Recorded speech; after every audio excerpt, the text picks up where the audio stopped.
Thank you, my honorable chair of HLEP. So next deliberation is a video message by His Imperial Highness Naruhito, the Crown Prince of Japan. His Imperial Highness is the honorary president of United Nations Secretary General's Advisory Board on Water and Sanitation. And he announced in the press conference on his birthday 3 years ago that water is his life work. Actually, he has conducted research on water history, and you may remember that a mega tsunami hit east coast of Japan just 1 year ago. Although he is not able to physically present here to help the people in recovery and reconstruction of Japan. So Prince Naruhito wishes to share with you the recent works of his study. The title of his deliberation is Water and Disaster, Learning from History of Tsunamis. So Your Imperial Highness, the floor is yours, please.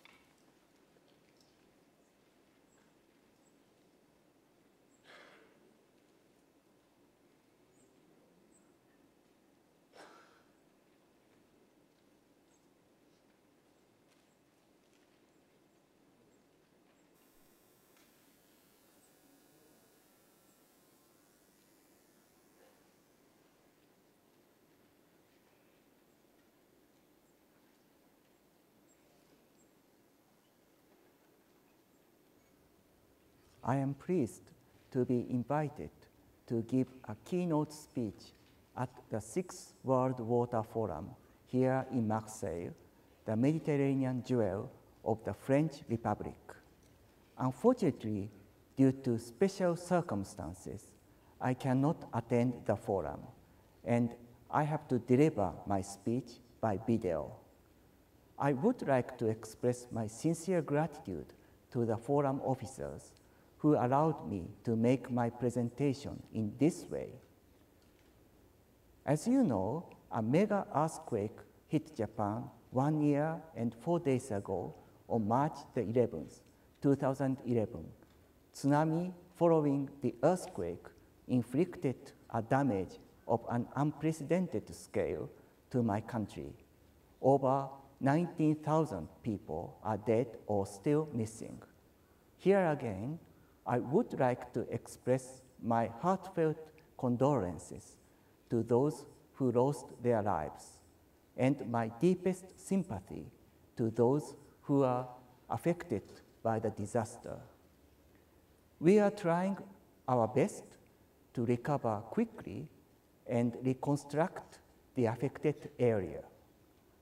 I would like to express my deep gratitude to France and all other countries that have extended heartfelt messages and help to Japan and our people.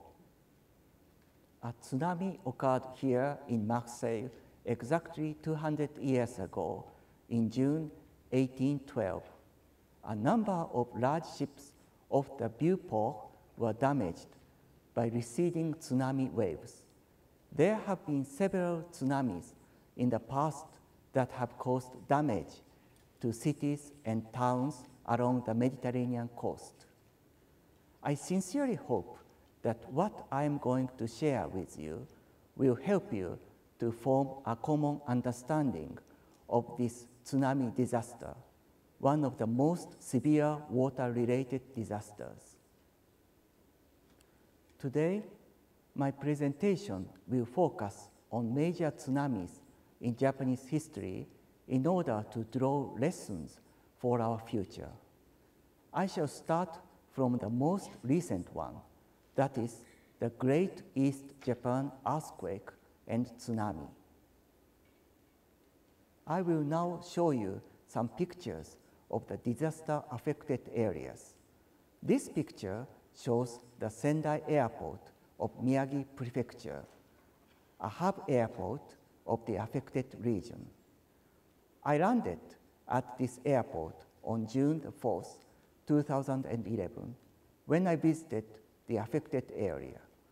When the airplane started its descent, I was dumbfounded.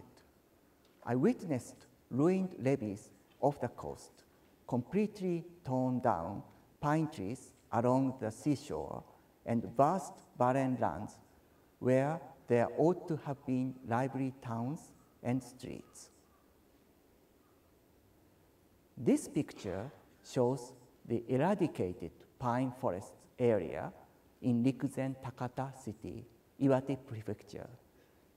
The chairman, Dr. Hansun Su, and the members of high-level expert panel on water and disaster visited the city prior to their Tokyo emergency meeting in April last year under the leadership of Dr. Han. I still remember a single pine tree I spotted from the helicopter. It was the only one which survived among thousands standing alone in the totally devastated town. This tree has encouraged thousands of people as a symbol of hope. However, this tree is likely to die despite all the efforts of people to protect it. This picture is of Ofunato City in Iwate Prefecture. After disembarking from the helicopter, my wife and I visited the evacuees in Ofunato City, north of Rikuzen Takata. We were deeply impressed by their positive attitude and spirit, despite all the hardships and inconvenience of living in temporary houses away from home. They were united to help one another, had established a community group, and were overcoming difficulties patiently and step by step. This picture is of Soma City in Fukushima Prefecture. You may notice differences in the extent of damages in pine trees standing in parallel to the coast and those standing at the right angle. It seems that some pine trees have effectively withstood the brunt of the tsunami to some extent, but such effects also have limitations. The Great East Japan earthquake has generated lively discussions on historical earthquake in Japan.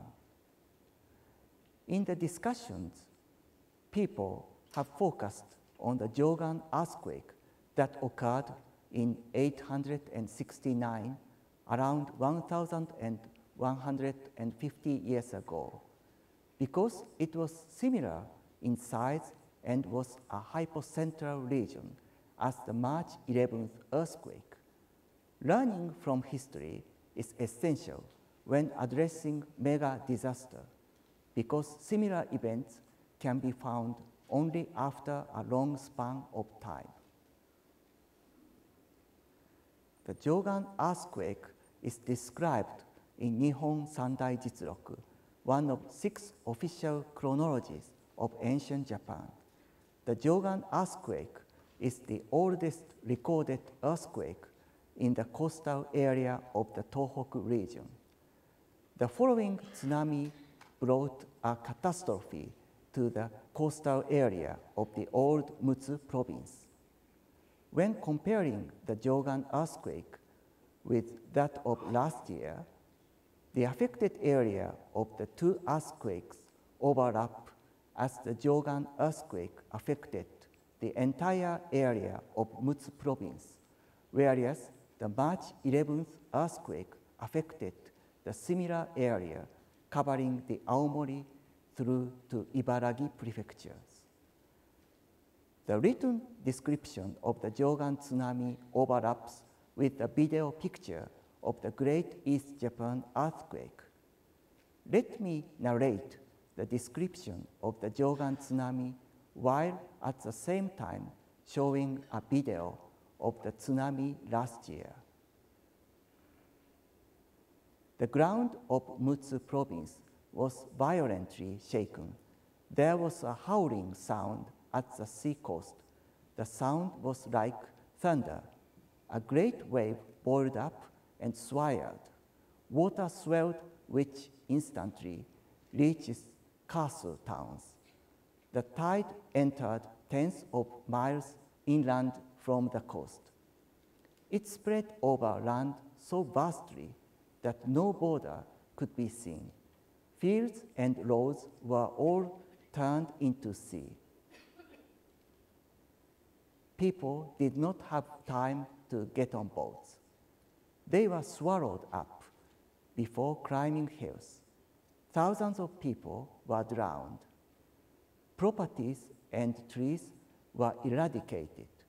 Nothing was left behind. Although this description is the only record of the Jogan earthquake, it matches with findings of geological survey. For example, a report by the Active Fault and Earthquake Research Center confirms that the Jogan tsunami reached 1.5 to 4.0 kilometers inland from the coast.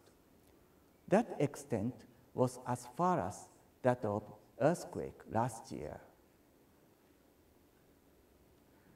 The earthquake and tsunami in 1362 occurred in West Japan.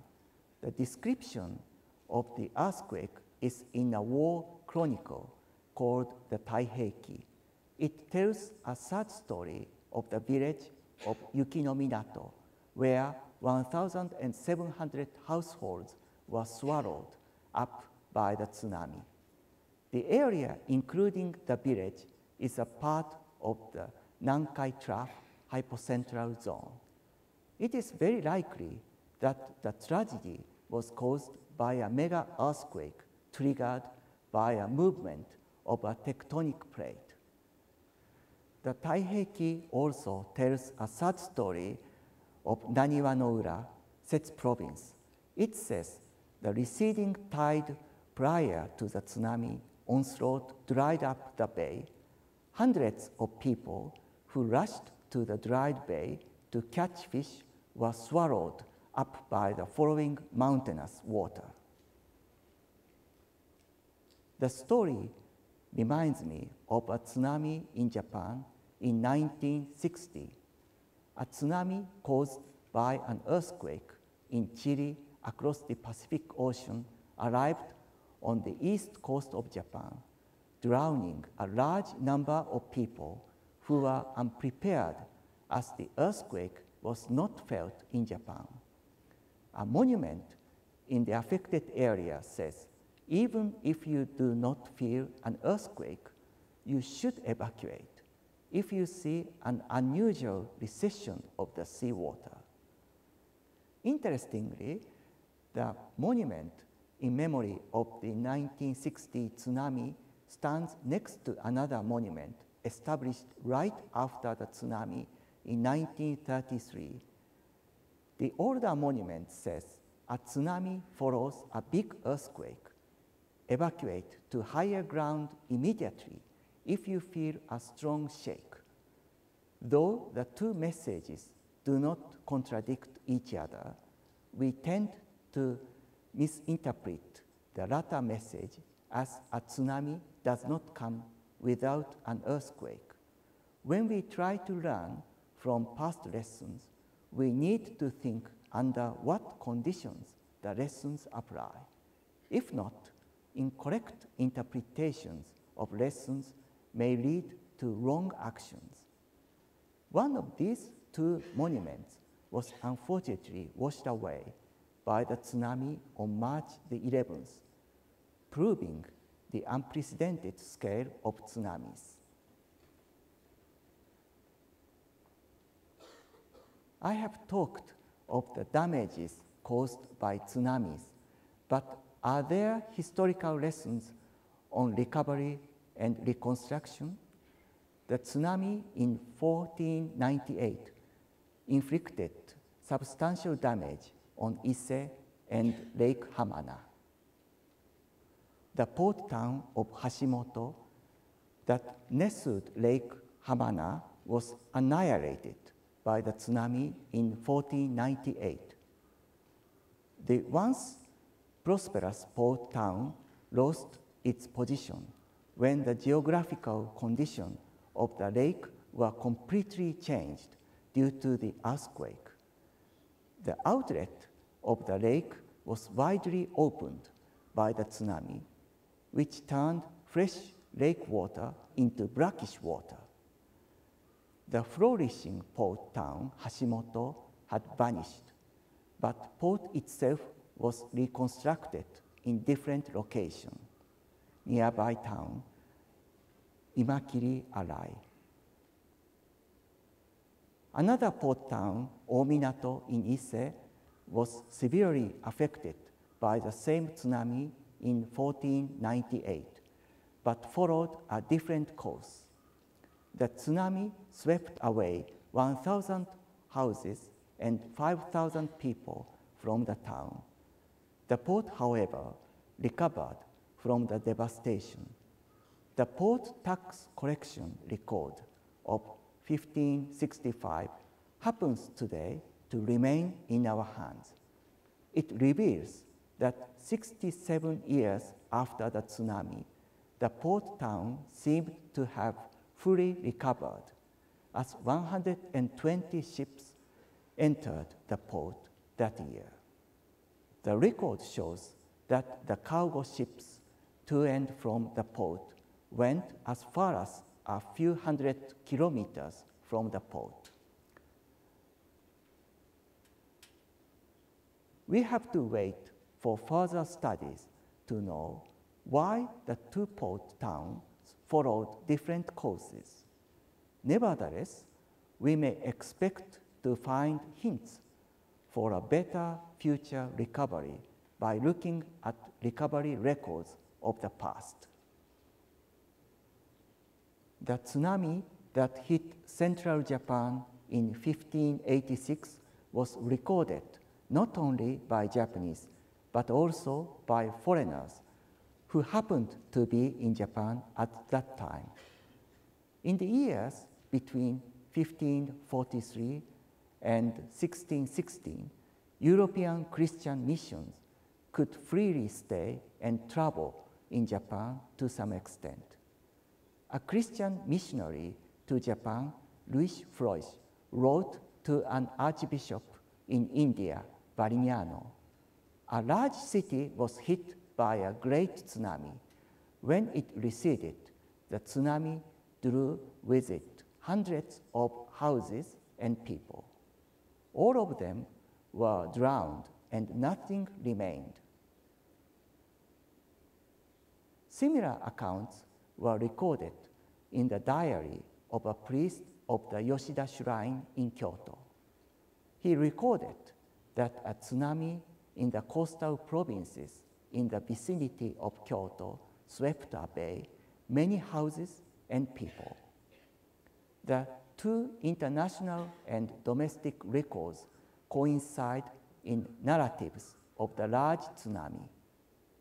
The mystery is that the hypocentral region of the earthquake in 1586 seems to be inland according to a seismological survey, which makes the occurrence of a tsunami from the sea implausible. We will have to wait for further studies to disentangle the contradiction between historical records and seismological conclusions. I have described a few historical cases of major tsunamis which might be useful for discussions on water and disaster. Now comes the question of what can we learn from the past disasters. As we have seen in these examples, historical records of past disasters gives us clues for better future action. They may give hints of the likely size and possible damage from future mega disasters.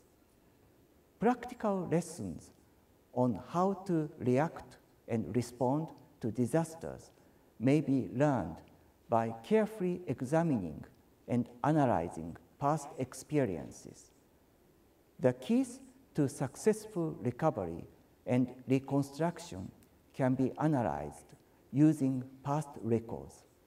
These lessons are useful even though historical records are sometimes not as accurate and detailed as we would hope. In order to be better prepared for future disasters, we should remember the experience of disaster and hand them down to our descendants. I believe, however, the most significant lesson is that our ancestors have faced, struggled, and overcome similar difficulties as we now have. Despite enormous losses, problems, and sadness, we are encouraged to move forward because our society has been built on such unrelenting efforts of the people to mitigate and recover from disasters. While we need some more time to collect and interpret historical lessons for our future actions, more challenges lie ahead of us. As shown in the inventory of recent disasters, many severe disasters are occurring globally. The floods in the Kingdom of Thailand have drawn intense attention of the international community.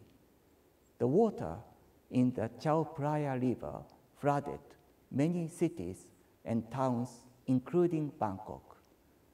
This continuation of industrial operations due to flooding affected the economy not only at the national level, but also had impacts at the regional and global levels. We learned that the impact of disasters easily cross national borders and hinder the sustainable development of other countries, regions, or even the world. A severe drought in Australia that started in 2006 and 2007 continued in some parts of the country until 2010. Large-scale agricultural damage was recorded. The drought contributed to a sharp hike in the price of agricultural products, encouraging debates on sustainable development under the pressure of population growth on a global scale. Severe drought is happening in sub-Saharan Africa, where tens of thousands of people and children are suffering. We have learned that disasters are an integral part of a complex equation among food, energy, environment, and other key conditions that determine the stability and sustainability of the world.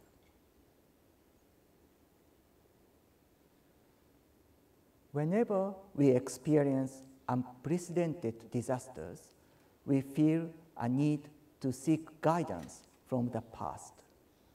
We feel this more so as we live in a world where natural and social conditions are more complex and interdependent.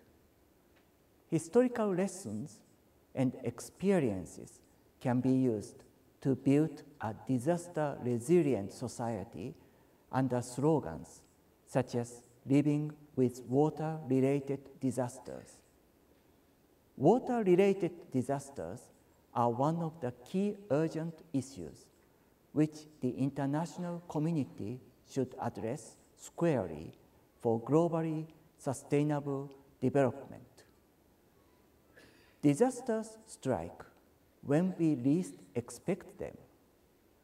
I will do my best together with you to share and make use of the experience and lessons in Japan and elsewhere in order to help build a safer and better future for all.